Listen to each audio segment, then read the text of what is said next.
Welcome to The Guide's Angle, a full-time fishing guide's view on all things related fishing, both fresh and salt water, where we discuss interactions with customers, the behind-the-scenes day-to-day grind, and even, yes, things we like and don't like within the guide business. I'm your host, Michael Littlejohn, with co-host Terry, and sit back now, relax, enjoy, and let's get right into this week's episode.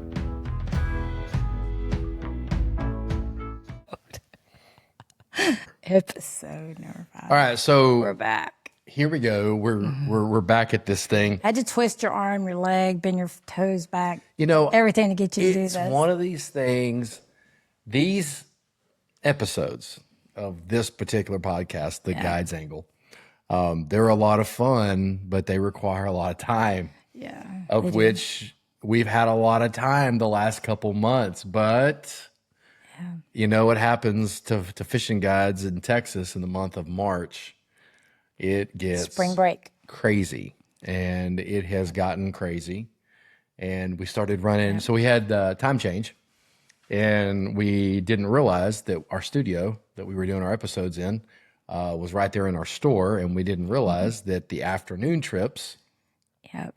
were going to have people coming through our store. It's like every time we tried to do another episode, it was like, Hello. can we come in? Yeah, so we took a little bit of a break, but hey, we're back. Yeah. Welcome to the Guide's Angle. We're going to build podcast. a studio. Yeah. We're not there. We're not, We're but you know improvising. what? We're here. It's going to be fun tonight. Yeah. It is nighttime outside.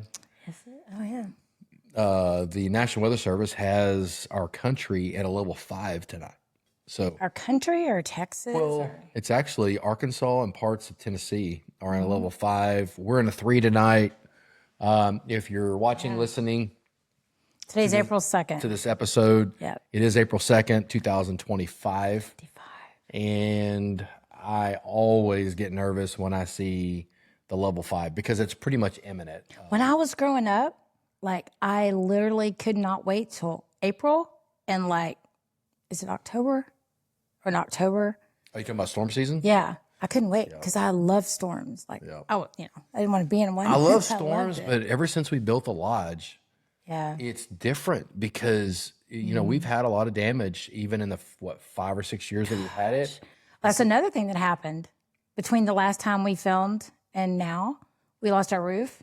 We lost a roof on our guide dock. Yeah, And we on our didn't lose dock, the whole roof. We just lost a portion of it. But we got that fixed. Good old Wayne. Yeah. Came Let's out shout with him out. What's the name of his company? Charlie Allen Roofing. Charlie out of Allen Greenville, Roofing, Texas. yeah. If we have storms tonight and you need roofing, the good thing about Wayne, Honest.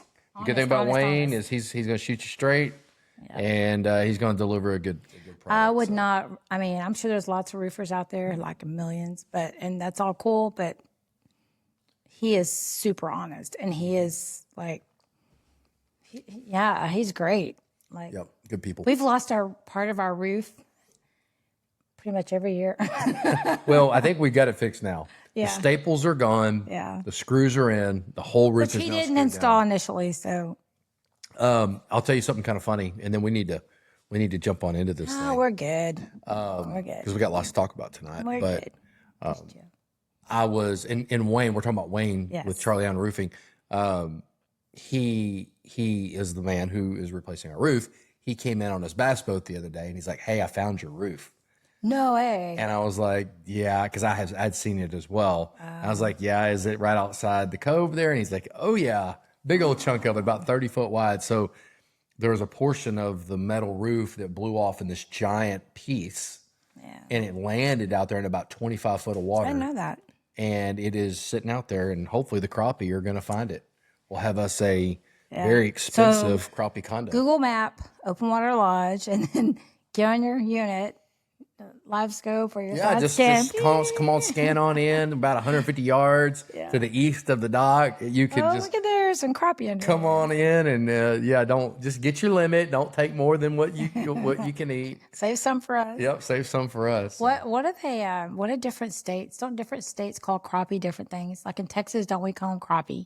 And then like other states, they call them different things. It's so many names, and it's funny because unless you know all of the different names, when people start talking about the species of crappie, you start getting lost. Yeah. Just kind of off the top of my head, they're called, If you guys think of some names, comment it down for us. Comment. Sac-a-lait is more of your Sac-a-lait? Sac-a-lait.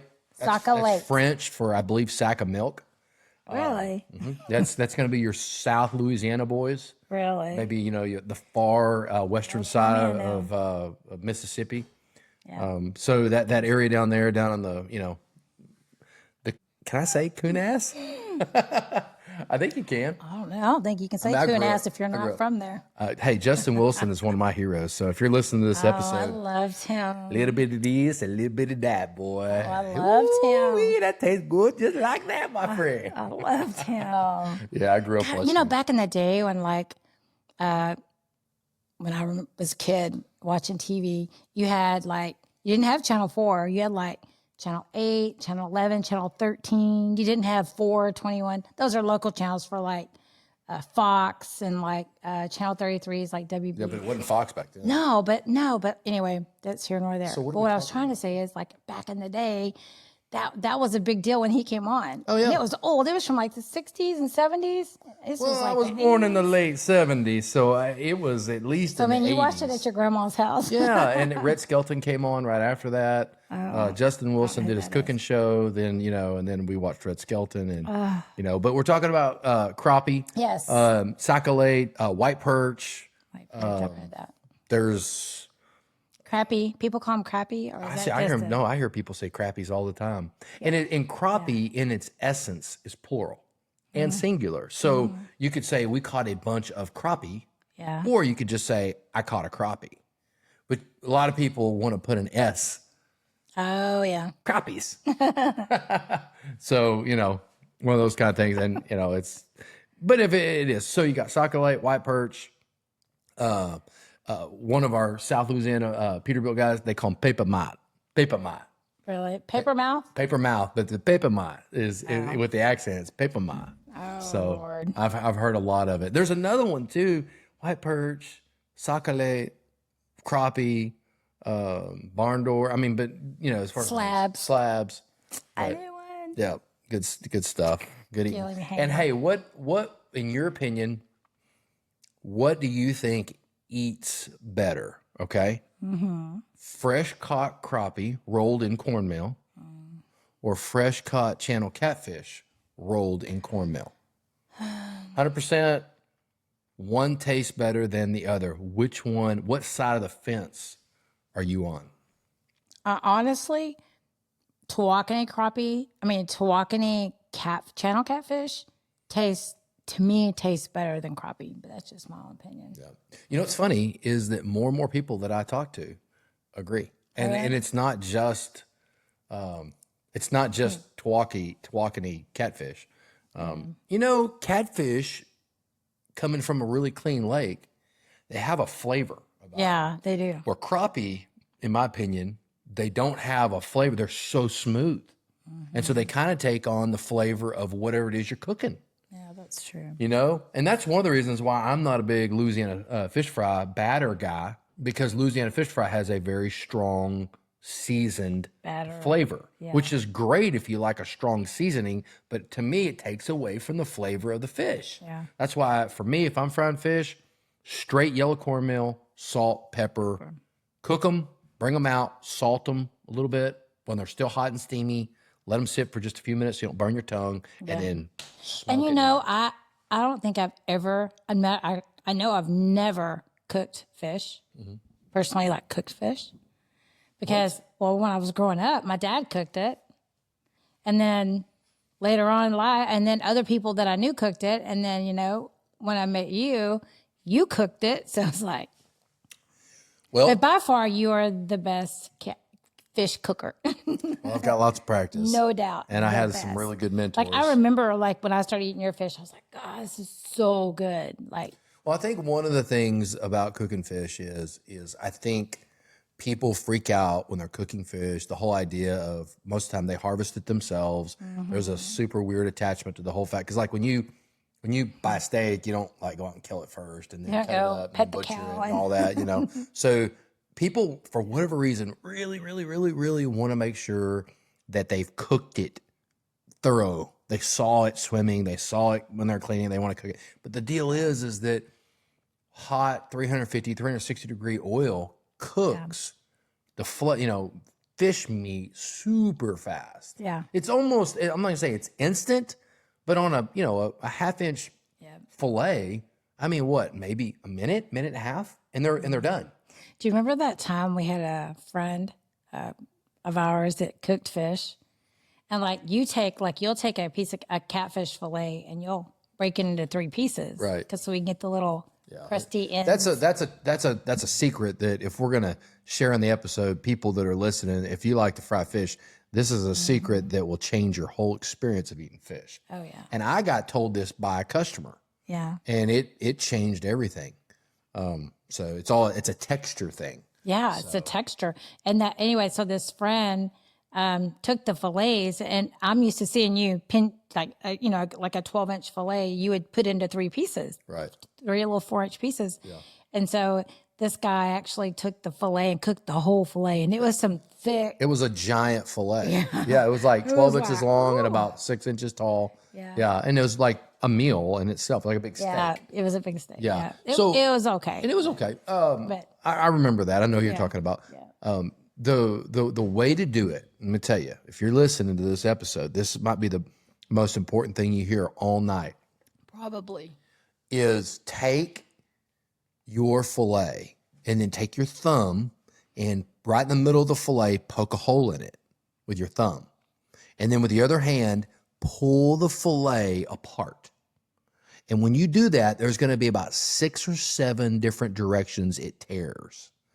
And there's going to be all these octopus-looking strings that are going to be dangling, and it's going to tear into like 2 pieces, but each piece is going to have like tentacles, which are amazing. Because what happens is when you fry it like that, all these little tentacles are going to roll up into these little curly cues. These little crispy. And they're going to be crispy little edges that are super good. So you'll have a crunch bite, and then you'll have a thicker bite to where the meat's thicker, and it all mixed together, and it just creates this really unique texture that's on your mouth. It's awesome. It's good. You got to try it. Yep, definitely go for it. And it's would you call like right now, today's April 2nd, crappie season?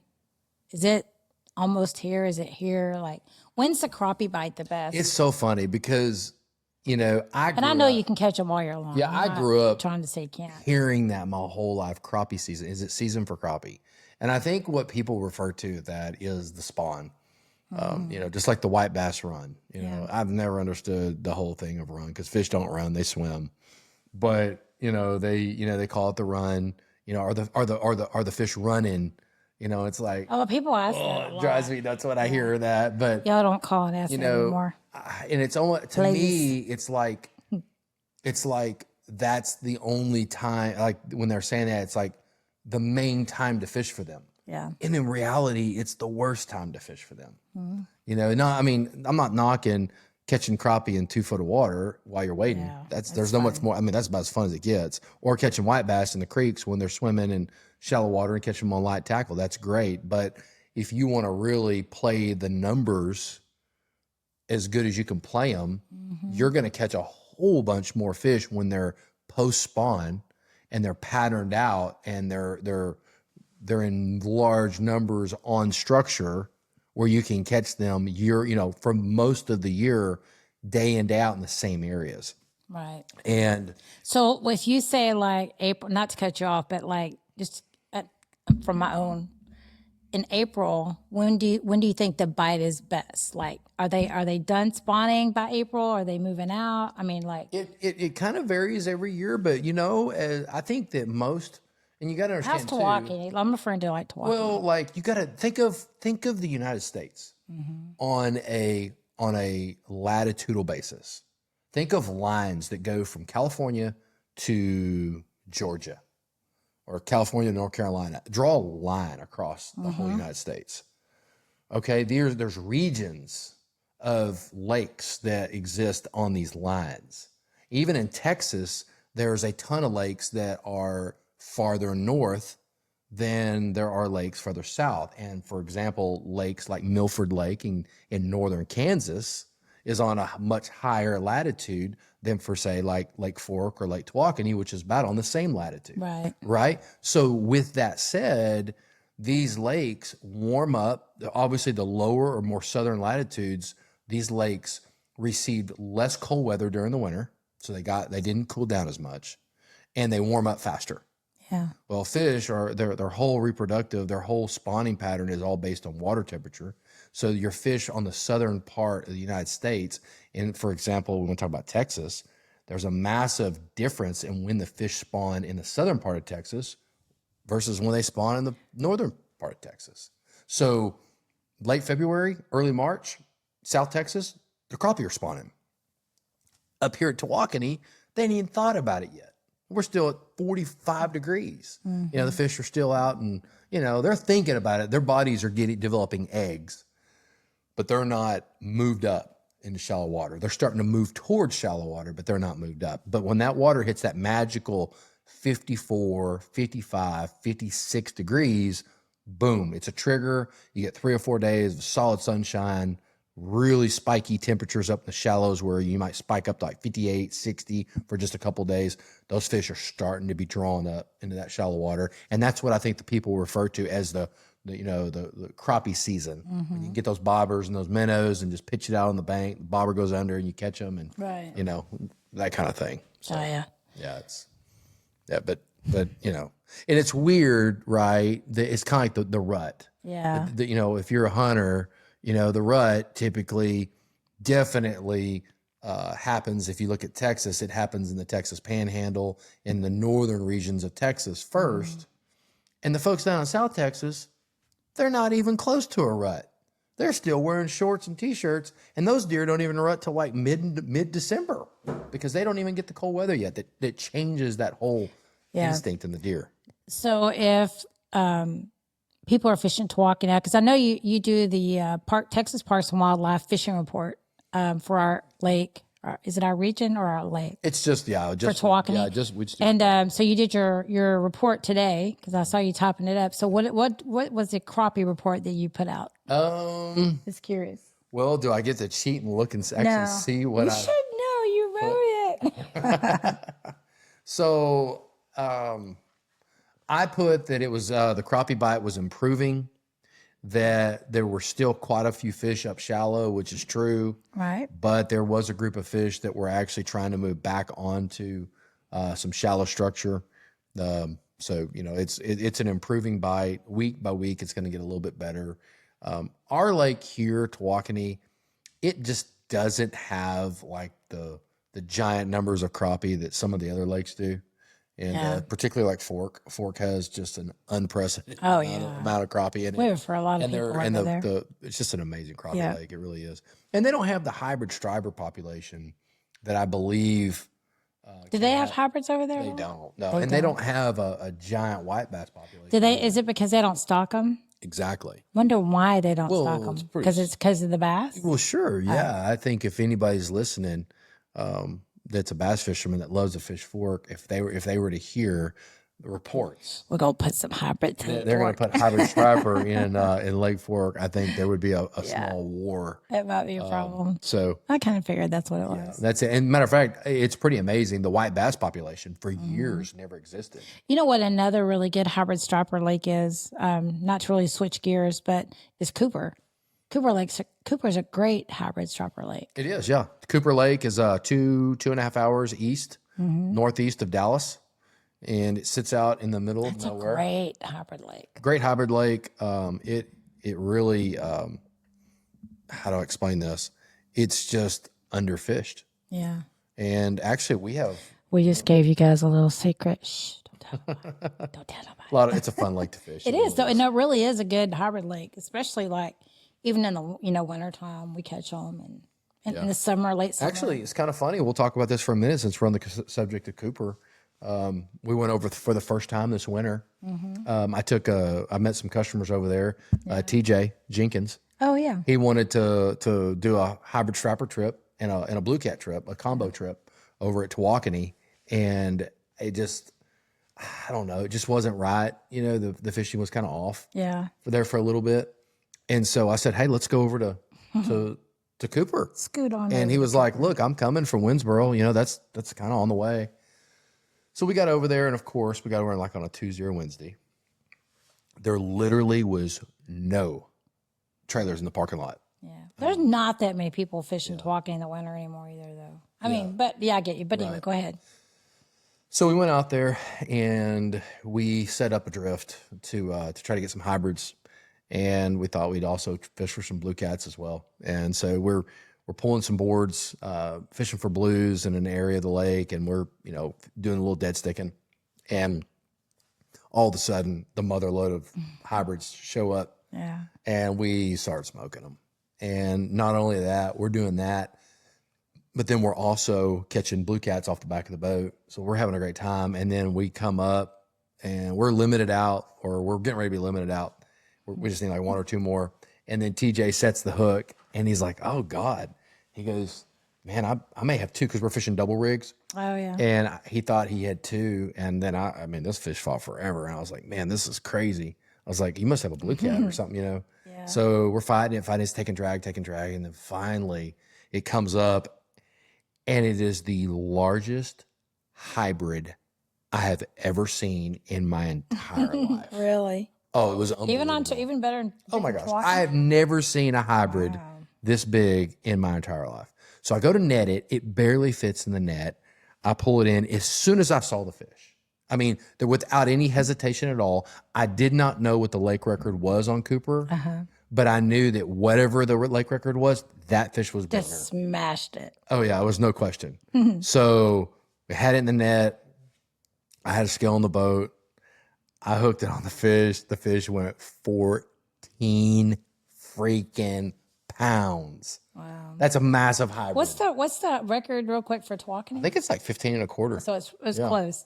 So anyway, what happened? And so, so TJ freaks out. I bet. His buddy who was with him, who runs a fertilizer type business out of the same area, Winsboro area, he was on the boat. We're all just freaking out, cheering. I mean, it really was an amazing sight to see a 14-pound hybrid.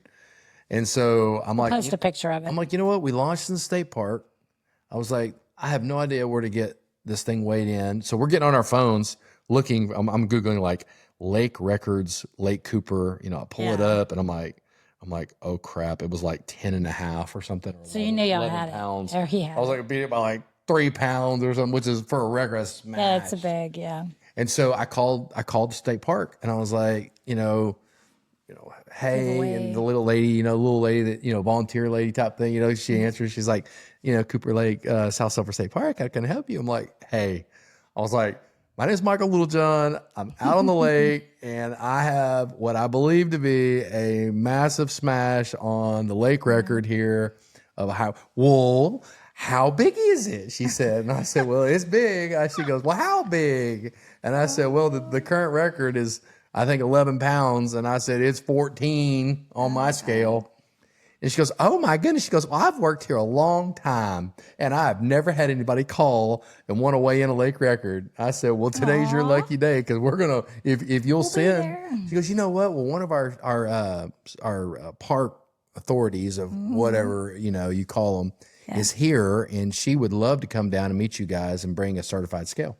So, wow, that's so cool. So literally, by the time we got the fish put on ice, got everything pulled in and everything, we went to the South Sulphur. They were already, it was the lady, park ranger, and then she brought somebody with her, a guy.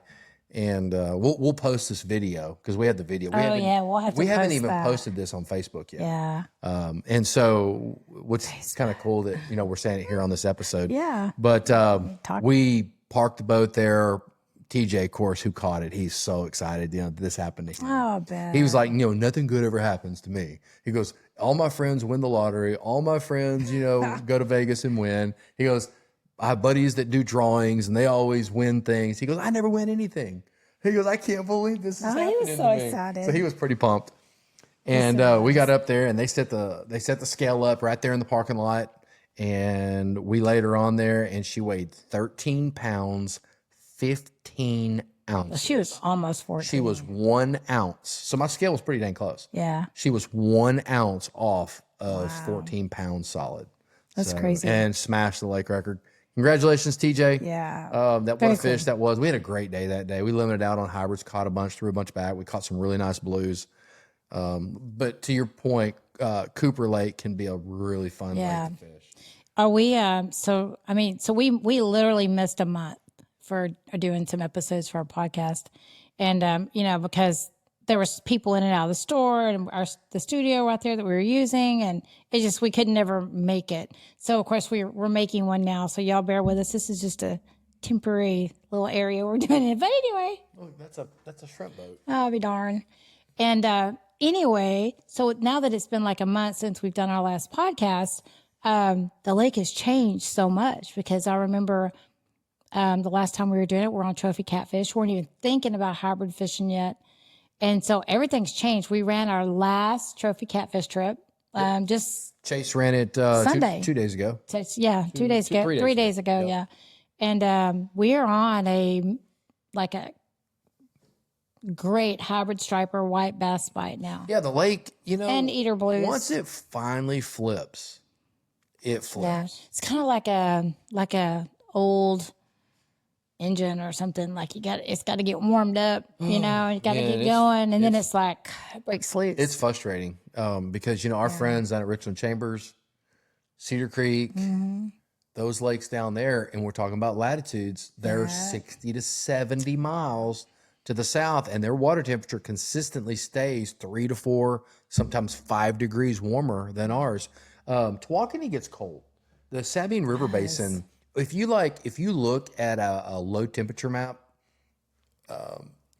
like in the Dallas-Fort Worth area in general, I mean, going all the way down like Corsicana, even further down Mahia, the whole kind of East Texas, Central Texas region, I promise you, some of the lowest temperatures on the map every single time are at Greenville. Greenville just has about 3 to 4, 5 degrees colder than everybody else. It's something about that Sabine River Basin. It gets colder. Well, if you do that times 80, 90, 100 nights in the winter, and the average of 4 to 5 degrees colder, obviously our lake, which sits right in the middle of the Sabine River Basin, our lake's going to be colder. Yeah. And it always is. Yeah. So we are one of the very last lakes to really kind of come out of that really cold water thing. Right. But once we come out, they come to play. Yeah, because we're literally like, pre-fishing. We'll run like eater blue cat trips or trophy trips. And then after our trips, we're like literally searching, looking, scanning, going, oh, they're going to be here. They're going to be here. They'll be there tomorrow. Oh, they're not there. They'll be there the next day. Oh, they're not there. Yeah. So, I mean, and we went through this for like 2 weeks, and you knew they were going to show up. And then, they never showed up. Yeah. And then, they showed up. They showed up. Like, yep. what? Yep. So there's something magical. So every year that they've showed up out of the river, we're talking about showing up. I mean, do they leave the lake? Well, they can leave the lake if they want to. We don't know where they go. They can go up the Sabine River. They can go up Jones Creek. They can go up a lot of the tributaries, and a lot of them. And this is white bass and hybrid. This is white bass and hybrid. The crappie, a lot of them go up in the creeks. But I don't think of the tens of millions of white bass that we have in our lake, there's no way all of them go up the creeks. You wouldn't be able to walk across. I mean, you could walk across the fish in the creeks if there was that many in there. And we scan those creeks with side imaging, and there's fish in there, and we catch a lot of fish, but not the whole biomass is in there. So, and then what's funny is you go look on the lake, and you're running side imaging, 250 feet, 125 on each side, and you scan miles and miles and miles of water, and you never see anything. And it's like, are they in the mud?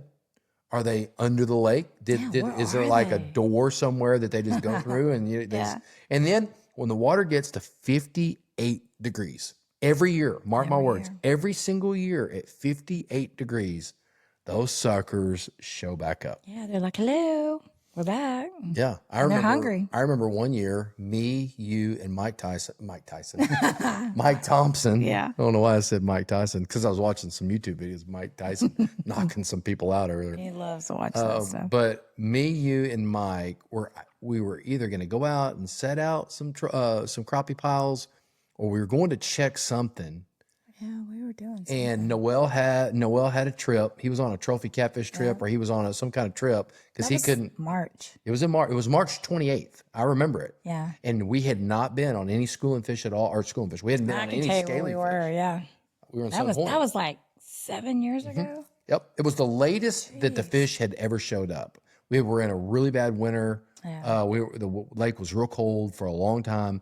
And me, you, and Mike went across the lake. We were headed over towards Tallman and back towards the SRA. And I don't think we had scaly fish on our mind at all. Yeah. And as I went over Sun Point, I saw some loons that were diving, but the birds hadn't got on them yet. And I shut down. And I remember Mike was like, hey, I was like, dude, those loons look like they were diving. And he's like, okay, cool. And you were like, okay, so what are we doing? I was like, well, I don't know. We need these scaly fish to show up. So I think we were getting ready to give up. And then I think Mike looked up, or you looked up closer into Sun Point. Yep. And the birds were working. Yep. And we sat there, and we caught them. Yeah, y'all were throwing some swim baits, or I was throwing Little John slab. Slab, yeah. God, that was fun. Yeah, we caught them. Isn't it weird how you can remember, like, you can't remember little stuff, but I swear you can remember every trip, every situation of every trip, where you caught the fish. You may not even remember the person's name, but once you associate their name, their face to the fishing trip, and you look at the date, you're like, yep, we caught them here, we're here, we caught that. Didn't we catch that? And I'm like, yeah, it's crazy. I cannot. You can't remember my birthday, but you can remember. I can too. You want me to tell you when it was? No. What year it was? No, it's all right. I'm good.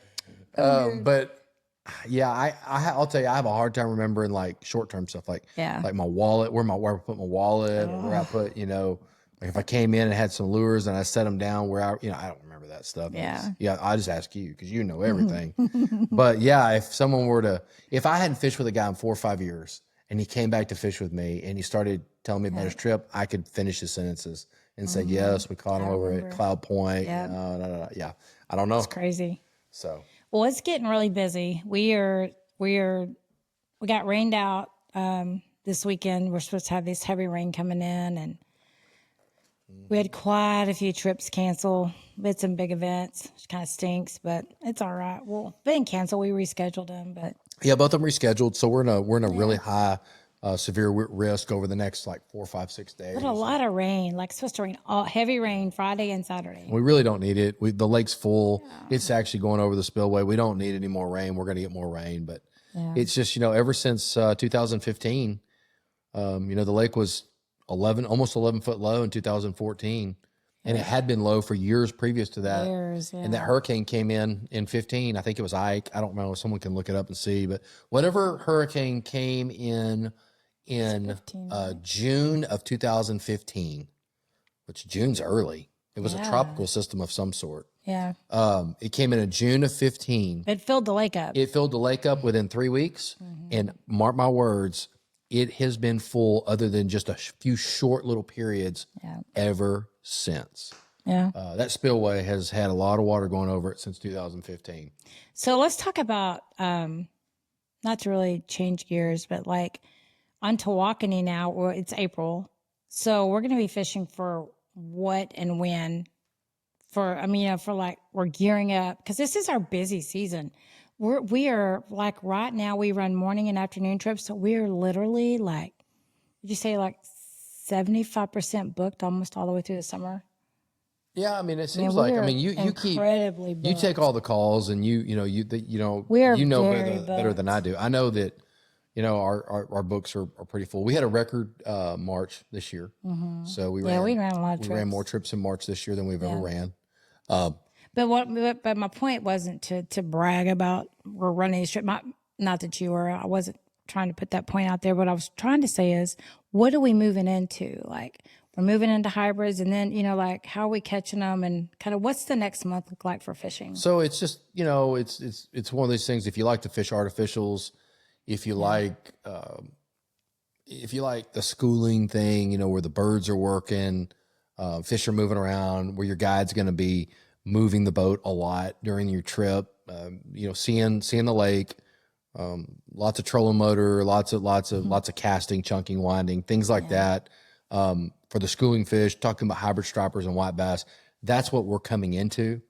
If live bait's your thing, that doesn't really start till mid to late May into the early June part, and then it extends all the way into July. But and it's weird, a lot of lakes. Like I was looking over at Whitney, Clay, and Colin and all those guys, Corey Vincent, those guys, they're already fishing bait. That's crazy. They're fishing bait, and they're killing them. They're doing great down there. Our lake, our fish will swim right by a bait to hit a sassy shad. Isn't that funny? They will not touch a live bait, but they'll clobber a slab. Do you think a lot of people know, because, Tawakoni's the catfish capital of Texas, which it's got a lot of catfish. You think a lot of people even realize that there's hybrid striper and striper in Tawakoni?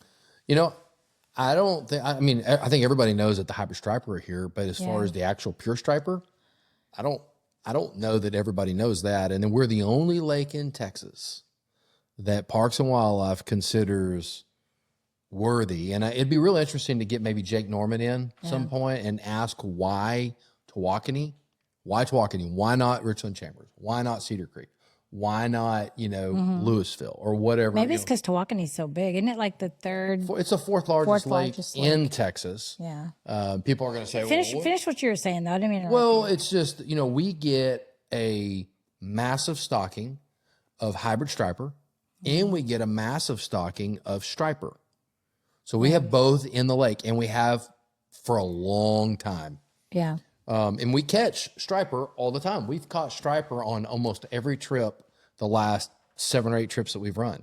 If you go look back at some of the social media, Jeremy had a 15.6 on Peterbilt's trip. Yeah. And there's been several fish in the 6 to 10 pound range. Jeremy had another afternoon trip the other day where he got into some schooling fish, and I don't know how big that striper was, but it was over 14. Yeah. And he had a ton of other striper as well. I had a trip where we got into some fish, and the majority of the big fish we caught were striper. Wow. So it's a great striper fisher. I will say this though, and I'll argue head to toe with anybody on this one. If you were to take a 6 pound hybrid and you were to tie him tail to tail with a 6 pound striper and let them run, that hybrid would drag that striper all over the lake. Yeah. They just have a much harder pool, in my opinion, than a striper. Nothing against striper fishing. I love it. But if you want a true tussle on light action, 'cause most, the hybrid definitely is going to pull, in my opinion, is going to pull a little harder. So yeah, hybrids are fun to catch. yeah, they're a lot of fun. But there's something about striper, like you can catch a lot of big hybrids and be like freaked out about it. But when you catch a striper, you're like, oh, that's a striper. That's like, it's just like, especially the bigger ones. Yeah, it's just it's just a different deal. And they're a prettier fish. They have a little bit more, their stripes are a little more pronounced. They're more streamlined. But they're a great fish. And that's funny, when you clean them, the meat's a little different. Is it really? Oh yeah, the meat on a striper is softer. You go to clean a 20-inch striper and you clean a 20-inch hybrid. That hybrid is, I think the scales the meat's are harder, the meat's a little firm. more red. Has a little more red in it too, doesn't it? No, not really. No, Like on the bloodline, it's not. it's about the same on a striper. Yeah, but the striper, seems like the it meat's seems like the grayer. meat itself is like less firm than a hybrid. But It's been a minute since I cleaned a striper. yeah, so It's been a minute. I don't know. But striper fishing, if you've never done it before, striper and hybrid fishing, and people ask all the time, so are we going hybrid striper fishing or are we going striper fishing? My answer is always the same. It's always yes. They're all mixed in. they're mixed in. The white bass, the striper, and the hybrids. It would be really hard on Tawakoni to say, okay, let's go striper fishing versus let's go hybrid striper fishing. Most of the time you're gonna catch hybrids. If you want to go striper fishing, and catch or release, you can get 5 striper. You could do that, Yeah, like catch and release. Well, I mean, like if someone wanted to get a limit of striper, they would have to catch and release until the hybrids until they caught the striper. So you could catch a limit. Well, you could catch 5. You could catch a limit of hybrid and then just keep catching and releasing after you got your 5 hybrid. No, I mean if someone wanted to like have a picture with their 5 hybrid, I mean, they're 5 striper. They would have to catch and release the hybrid and just until they got a limit until they got a limit striper. I mean, it's possible. It is, and we run striper trips, and we feel pretty confident that if someone were to hire us and want just striper, I mean, we feel like we know how to do that. It's just it's definitely more difficult to say we're just going to target. Wouldn't you think that like in December and when it's really cold, like we catch more big striper, or do you think it's in the summer months when it's warm in the afternoon? I think the best time to try to target the striper, it seems like when they're separated, like completely separated. Yeah. It seems like mid to late summer. Late July. So I remember seeing so many like pictures of, because we really just we used to run full day trips and 8-hour trips. And so we just recently added afternoon trips to our calendars. And, it seems like since we started doing that in the last couple of years, we've seen a lot of big striper come in the afternoon. Yeah. The afternoon's a great time to target the bigger fish. Yeah. It seems like they're a little more, they're grouped up, if you will, so, and it's kind of funny. We might as well bring this up. We're talking about, this time of year fishing and everything else. We had a post that we put on social media. You did. Yeah. I read it. You wrote that, didn't you? You should get your phone out and read some of the response. Why don't you read the post real quick? Seriously? Yeah, read it. Only got 15 minutes. We're trying to stay under an hour, y'all. So bear with us for the next 16 minutes. We'll keep talking. So we had a Facebook. We have a Facebook. If you guys ever want to come find us, it's Michael-Terry Littlejohn, and it's on Facebook. We also have Lake Tawakoni Guide Service on Facebook. I think it's Michael and Terry Lake Tawakoni Guide Service. Right. Anyway, and this has 61 comments. Yeah, There was a lot of people. So Michael, we have a personal page, which is where I think he posted this at. So he's going to read it to you guys real quick. So on our social media, and this is particularly on Facebook, I posted social media opinions wanted. And just to kind of preface this, I had a trip earlier this day, and I had a situation that kind of happened. Wasn't really a situation. Really it was just it was an observation I made while I was on a trip. And so I wrote, so I was on the water today, and the hybrid were active in one area. The birds led the way. No surface schooling, but hundreds of birds hovering over the water gave it away. Gave what away? Gave the fact that there was a bunch of fish there. I had it to myself, minus one boat. I wrote, fish are super spooky right now. When approaching the fish, you have to close the last 200 yards or so on your trolling motor. If not, once you get in the fish, they're gone. Talking about running your big motor versus your trolling motor. Right. This happened 3 different times where we were, me and this other boat, would try to close in on the fish. I would, of course, close in on my trolling motor. He would zoom right by me on the big motor, and my customers are going, well, why don't you use your big motor? He's beating us to the fish. I'm like, well, if I use my big motor, the fish are going to be gone by the time we get there. And then I can just go through this. I can dissect this real quick. Basically, what it talks about is that, well, I want you to read some of the comments. The gentleman, 3 different times on 3 different occasions, he wouldn't run his big motor hard. He would idle, but he would use his big motor. He would get right in the epicenter where it was the hottest, and then he would drop his trolling motor. He had a really nice boat. He'd drop his brand new trolling motor down, and then he'd run back to his little rod locker thing, grab one of his rods, and then start throwing. Well, by he did that, every bird laid down on the water. The fish just dissolved because of his big motor, and then it was just dead. I'm sure that gentleman that day caught a fish. There's no So question. your point is to do in the post was, what are you guys' opinions on how to handle? What should I have done? So what I was really after, I wasn't venting on social media, frustrated. I was, because while all this was happening, after the first time it happened, really, my heart was to approach the gentleman and just nicely say, hey, Bob, great to see you out here, kind of deal, man, it's awesome. These birds are working. I wanted to say, have you noticed how every time you've kind of come up on the herd of fish and the birds, have you noticed how, the last 50 yards, the birds just stop working and they just sit on the water, and you get there and you start throwing and you're not catching anything. That's what I wanted to say to him. Right. I just didn't have the customers on the boat. You don't know how customers are going to respond. What if the guy, pops off, Yeah. You know, You gotta be and careful. really, you know, he doesn't take it well, even though you're trying to be nice. I was worried that my customers might have a bad experience. So I was real leery, but I wanted to say something to him because I feel like if I did say something to him and it Because connected. because you've done that with us before. Like whenever we're out fun fishing, and you're like, you've actually approached boats before. Sometimes have. it turned out okay. Sometimes it turned out didn't. good. And then I've had a couple of times when it didn't turn out so I good. know. And it's like, but anyway, so what did some of these people say? I'm just so curious. out of the 61 comments, Let's flip through a couple of them. let me just throw it out here. Don't give out names. Just Okay. So John said. and the last thing I said in the post, I said, what would you want if it were you? In other words, if this were you In the other boat. in the other boat, what would you want me Right. to do? You know, if I knew what was going on and you didn't, what would you want me to do? You know? And so someone said, yep, it says, we all had to learn or be told the approach will be key in how he takes the advice, talking about how I approached him. Cause I could probably roll up and say, hey man, what's your deal, dude? Yeah. You know, freaking man, haven't you noticed every time you come up here, you know, you do that, you know, you're probably going to It's get your tone, yeah. yeah, so it's all about tone.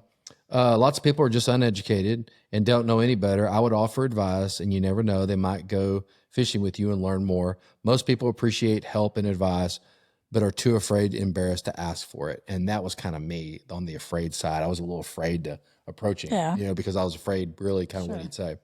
Another person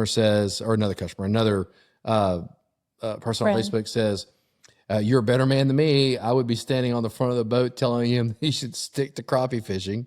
And then another one says, I've always appreciated knowledge from others on the lake when it's given in a respectful way. Just depends on how the public views guides, I suppose, which in this case, I mean, I don't even know if the guy would know I was a guide or not. Yeah. He probably would, but I don't know.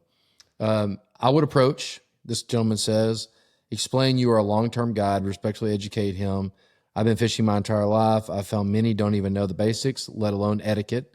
I try to respect everyone and want that in return. Golden rule, if he freaks out, you just say you were just trying to help. So one more person. This is a lady. She said, I would welcome advice, especially from a guide. I would tell him it's up to him on what he does with it. So, you know, the majority, I would say, out of the 61 comments, 55 of them encouraged me to approach the gentleman in the boat who was spooking the fish.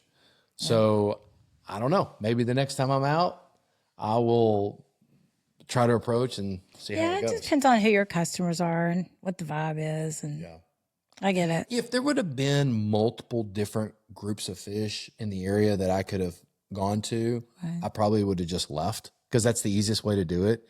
But this day we had spent a lot of time looking for fish, and we finally found a hot group of fish, and it was the only group. Plus we were kind of coming to an end of our trip. And then I don't know where this guy came from. He must have had some classes from the other side over there because he came straight to those birds, and which was cool. I was like, okay, that's fine. We got another helper. This is great. Until he got that 200-yard magic window, and no trolling motor going down, motor still going, and then he got to 100 yards, no trolling motor, and then he got to on top of the fish, motor still going, and I was like, oh, this isn't gonna work. If you're at 200 yards or less, you need to put your trolling motor out. Yeah, 200 yards is a really good safe number. Yeah. Yeah, it's just a lot of people don't do that, but Yeah. you know, lot of guides we don't have do that. learned that if you identify a group of fish, we're talking about hybrids and stripers, white bass. I mean, you've been doing this for how many years? a long time, No, how many years? Just 20. 20 plus years. And you are an honest guy, and you try to teach people, and you're very experienced, and you know that when someone is on their big motor and they're more or less than 100 yards from you, it's going to spook the fish every time. Just about every time. The only time that it doesn't spook them is when the fish are not schooling. Well, I meant school. We're talking about schooling fish. Yeah. If I'm on a live bait bite and I've got fish under my boat on live bait, I can have guys run their motors within 60, 70 yards of me, and that doesn't. Oh yeah, it's different. But if the fish are up in the water column and they're feeding on groups of shad that they have worked themselves to get into that frenzy type thing, and then you fire up your big motor and you're within, 150, 200 yards of them, it affects them. Yeah. I mean, I don't know what else to say. I've seen it happen. Yeah. Personally. Well, it's not just seen it. You've seen it hundreds and hundreds of times. Exactly. And I think a lot of times civilian fishermen and sometimes other guides, they'll go in to the herd hot and be ready to fish. And they can throw into that herd and they will pop 2 or 3 fish quick. And then it ends, but they got 2 or 3 out of it. So I think in their mind's eye, it was worth it to them to do that. But the flip side is if you'll play by the rules, if you will, and shut down 200 yards from the fish, that's 600 feet. Is that my math right? 3 feet in a yard, 3 right? times 2. Is there 3 feet in a yard? There's 3 feet in a yard. So is that 500? Wow, I can't believe I knew that. So if you'll do that, and it does take longer because now to close the distance, 200 yards on a trolling motor, that's an extra 3 or 4 minutes that you're not catching fish. But the beauty of it is that you keep the fish doing what they were doing without spooking them, and then you get an extra 15 minutes or so, or however long it takes. You'll catch more fish, and then you're not interrupting all the other people trying to have fun and catch fish. Right. Yeah, it's a thing, and everybody's got a different philosophy. It also depends on how selfish you are. If you're only about yourself and only about your, if you're a guide and you're only about yourself and your customers, and you need 2 fish left for your limit, then just blow right on in past all the other guides and come right into the thing, throw in there, get 2 people real quick to hook up. Boom, you got your 2, and then you got your limit, and then you just boom right out. Yeah, How selfish you killed it for everybody else, but you got your stuff, and you can go ahead and go back to your dock and get your dock shot. Yeah. Pat yourself on the back, And unfortunately, we've seen that happen a lot of times. Yeah. And it does stink, but it is what it is. Yeah. So we're not like that. None of our guides are like that. So if anyone ever says they are, they're not. Yeah. Well, and if they are, like and if they are, I guarantee they didn't do it on purpose. And if they did, then I get misjudging there's a some problem. some yards, but saying that, whatever, coming in and anyway. It'll get y'all heated up. But it's part of this type of fishing. It's like it's this unwritten rule, and everyone just needs to be played by the book. Well, I think, and to the point when you read all those comments, a lot of it is. I get when you don't know, you don't know, but That's it. It's unaware. They, the fish are there. Obviously, the birds are working. People can see fish schooling. The quickest way to get to them is to stay on the big motor and get there quicker. Because if you get there quicker, you seem like you catch more. Yeah. Right? Well, wrong. Well, in the wintertime when the water's cold, why it doesn't does it spook the fish less or more in the winter? Because doesn't water temperature have a lot to do with it? Well, that's a whole different can of worms. Okay, well, let's skip it then. Let's skip it. I hear some thunder thunder. So let's wrap this up. Here in a minute. I was going to ask you, want to know your opinion because you've done this a long, long time. What do you? Because we're ending trophy catfish season. Yeah. What is your opinion on? We had our big fish of the season was 81. We had a 74.5 that Kevin Williford caught, and we had a 69. And I think we might have had a Jeremy and Kevin Williford, he caught that 74, 76? 74.5. 74. And they actually did a little write up in the paper about him. Yeah, the newspaper article. I need to get a copy of that. I'd love to get that. He was so excited. Oh, it was. It was very exciting. And, I don't think it's on. It came out Sunday in print. I bet on the Dallas Morning. We need to see. And what was really neat about that trip is that there's a Christian comedian named Michael Jr. He's a really cool guy. He was actually on Jeremy's boat, and they were smoking them. And we caught that fish. Smoking them means catching the fish, y'all, not smoking. Yeah, we were catching them and cooking them, baby. No, I'm thinking about Jeremy was smoking them. We were doing pretty good too. Yeah. And my scale, the battery, you turn it on, it would come on. Dang batteries. And then you would go to weigh the fish, and it would turn off. And so Jeremy was not 400 yards, 500 yards from where I was. Yeah. And I tried calling him a couple times. Sucker wouldn't answer. I was like, dude, freaking answer your dang phone. This is when he actually had a phone. Yeah.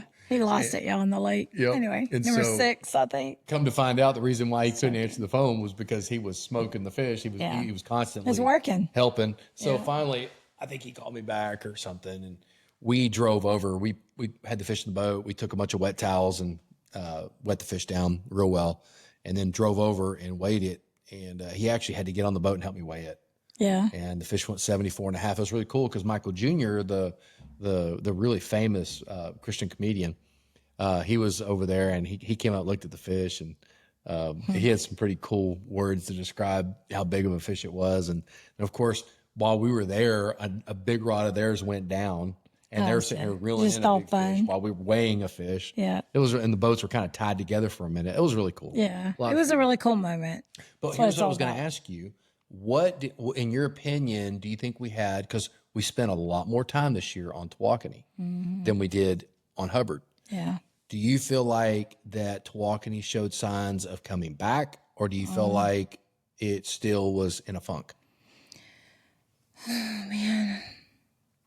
I feel like it's coming back. I mean, I knew about 4 years ago when the fishing started getting weird and we weren't catching as many, we weren't seeing as many fish. It made me nervous because it was hot. Like Tawakoni had been fished hard.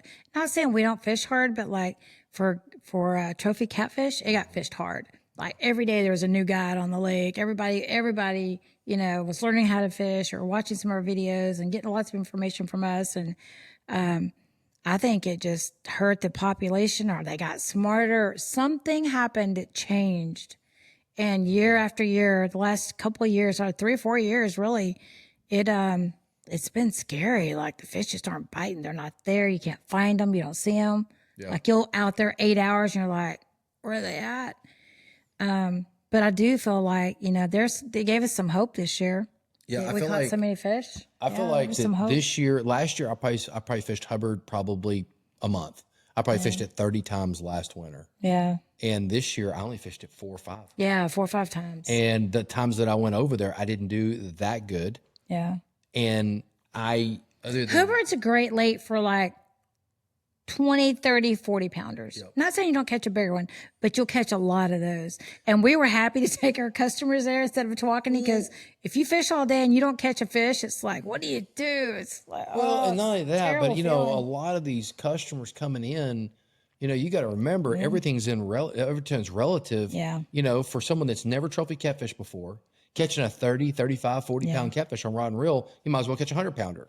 There would be no difference, you know, as far as, you know, seeing a fish that's almost 4 foot long, which is exciting. So Hubbard provides a great platform. It did. It did. It saved us. This year, Tawakoni outfished it. It did. And they're coming back. And, you know, it's just, there's nothing like it. And it's just really sad to see. And I don't know if it's something that the guides are doing or that the people were doing. They were keeping the fish out of the water too long, or if a lot of those fish died. We don't know. We don't know what happened.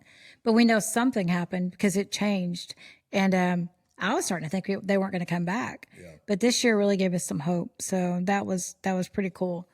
And so I hope they just, you know, I think a lot of the things that you were talking about a couple episodes ago about, you know, weighing the fish in the net, not using fish grips when you don't need them, and just being more careful with the fish, get it back in the water, make sure you're burping the fish, and, you know, all that stuff's relevant. I think that, on the fish grip thing, you know, it's key not to weigh them with the fish grips. Please, please, please. Yeah. If you're listening to this podcast or this episode, don't grip your fish and then hang them by their jaws and weigh them. That's the worst thing you can do. You're going to net them because you got to use a net to get them in. Leave them in the net before you get all your photos, and then just hook your net weighs a couple pounds. You can weigh it so you can offset it and tear it. But just simply hook your hook on piece of your frame of your net, and then weigh your fish. Yeah. It's great. It works as a basket, and it distributes her weight evenly. Someone needs to come up with, not to cut you off, but someone needs to, I think you got what you were trying to say. Someone needs to come up with a new way to weigh those fish. Well, that actually is the best way to do it. No, I mean, but it does. If it's then a you don't big have to tran- fish, you don't have to but it transfer leaves them. those little net cuts on them sometimes. Not really. I mean, it can. I mean, I've seen it do it. They make weight harnesses already. They do? Oh, sure. Yeah. The weight harness? The problem I got, yeah, they have like a harness. It's like a sling. Really? You slide them in the sling. That's and then great. It's great. The problem is you got to take them out of the net to put them in the harness. Well, you're gonna take them out of the net to take a picture of the fish anyway. I say weigh them in the net. You're gonna already use the net, right? You're already using it. You're using I guess the quickest way would be if they're in the net, weigh it, just simply and take them out, take a picture. And have the put 'em in scale right water. there. As soon as you bring that fish over the side of the boat, say, "Hey, Bob, hand me that scale right there." He reaches over, he grabs it, he gives it to the guide. The guide hooks it. Now we're 7 seconds after the fish was landed. You turn it on, boom, pop it up. Now you're 9 seconds in. You see the weight? Everybody's got it. 62 pounds. Cool. Come down. Fish comes out. Put it on the customer's chest. Get the picture. Let it go. Yeah. That's the cleanest, most streamlined way to get that fish weighed. The fish didn't get hung by its jaw. Oh, I agree. That's terrible. I can't believe we used to do that. it. We did that for years. Yeah. And that was horrible way to. Yeah. Yeah. You'll never. Do you remember that time? You'll never catch you doing. You'll never that catch again. me doing that again. No. Do you remember that time I had? I was fishing by myself, and I had about a 30-pound fish. Oh my God! And you dropped it. Yeah. Well, no. Well, yeah, I did do that, but that's not how I killed it. I brought it in. No, I didn't drop that fish, but I had a fish. It was in the 30s. I was fishing by myself. I brought it in, weighed it, and everything, and put it back in the water, and I tried to burp it, and it The one wouldn't you go brought down. me when I was on my trip. Yeah, and it wouldn't go down. We tried to get it to. Yeah, and then I had, I felt so bad because I knew it died. Yeah. And I don't know why, but it did. And I remember putting life jackets over it and everything, trying to like keep the sun off of it. Oh, And trying I to. felt Yeah. so bad. I literally cried when that fish died. I felt so bad. That was back when we were really new, and there's times, and let's just be honest. I mean, we had one go on us this year. It was closer to 40.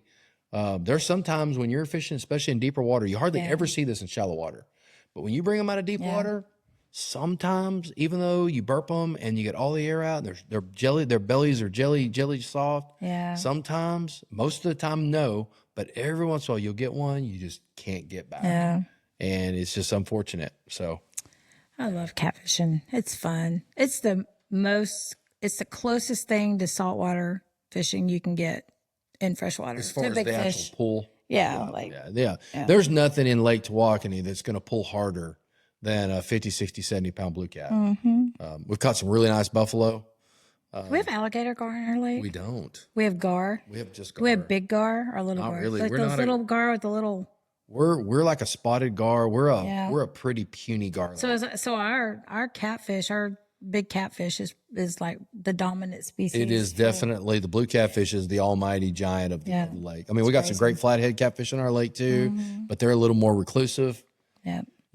So Yeah. but yeah, I think it's a phenomenal fishery, but we've got a lot of work to do to make it a better fishery. So I agree. well, we should call it a night. I heard thunder. All right. Well, let's get ready and get another episode recorded here in the next couple of days. So we can get these things pumped out. We're gonna try to do at least 2 a month. It's so hard to do them during the summertime, spring and summer, because we're so busy. Yep. So you fishing and me cleaning toilets. It's Whatever. I cleaned 75 catfish yesterday. So Yeah, you stepped up and cleaned all my fish for me. I did. Oh yeah, Most of them. most of them. Yep. All right. Well, good job, boss. Thanks for doing that, by the way. Yeah, no problem. Love you. I'm so glad you still remember how to do that. Shoot, I cleaned on like a champ. All right, y'all. right. Thanks for listening. Feel free to comment on that little Situation with the whatever you guys think. Yep. We'd love to read your comments on All it. right, So. we'll see y'all next time. All right, yeah. Night.